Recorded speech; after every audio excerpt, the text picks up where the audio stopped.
नमस्कार, बहुत बहुत स्वागत है आपका इंडिया जंक्शन यूपी में। मैं हूं आपके साथ पीयूष मणिवस्ती।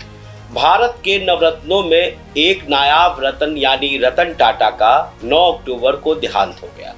देश को अलविदा कहने के बाद इतना बड़ा साम्राज्य छोड़कर रतन टाटा जी ने तमाम सवाल भी खड़े कर दिए। अब 1 अरब से भी ज्यादा जनता के दिल में ये सवाल कौन रहा है कि आखिर इतने बड़े साम्राज्य का अब असली वारिस कौन है। देखिए इंडिया जंक्शन की इस रिपोर्ट में टाटा में मैडम माया की एंट्री। जब जब भारत के नवरत्नों की बात आती है तो उन नवरत्नों में से नायाब रतन यानी रतन टाटा जी का नाम सबसे ऊपर आता है। और 9 अक्टूबर की ही रात देश के इसी सबसे बड़े रतन यानी कि श्री रतन टाटा जी ने इस दुनिया को अलविदा कह दिया।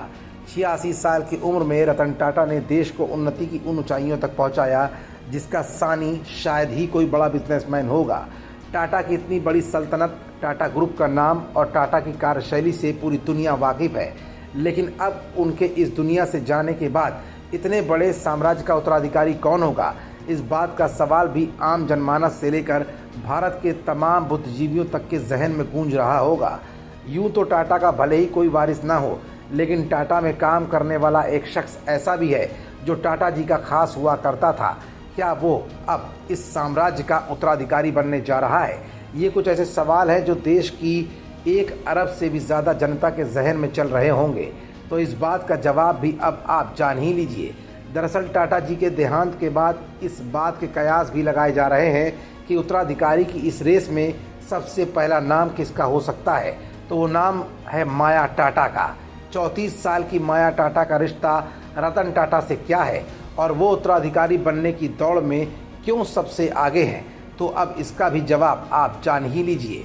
दरअसल माया टाटा दिवंगत उद्योगपति रतन टाटा की भतीजी हैं।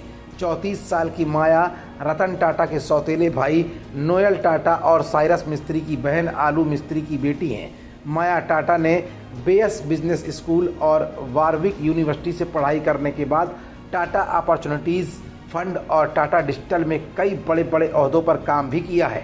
माया ने रतन टाटा से बिजनेस के वो हर गुण सीखे जो किसी भी व्यक्ति के लिए आम बात नहीं होगी।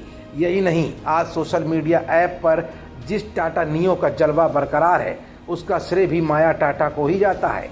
माया की एंट्री सबसे पहले टाटा कैपिटल और subsidiary company Tata opportunities fund के साथ शुरू हुई थी।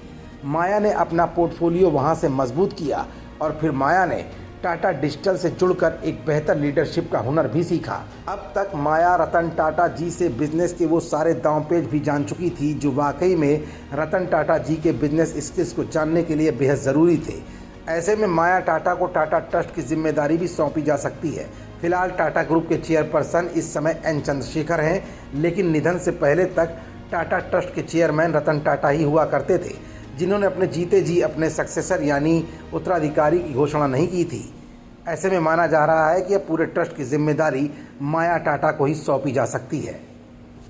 खबरों से जुड़े रहने के लिए सब्सक्राइब करें हमारा चैनल इंडिया जंक्शन यूपी।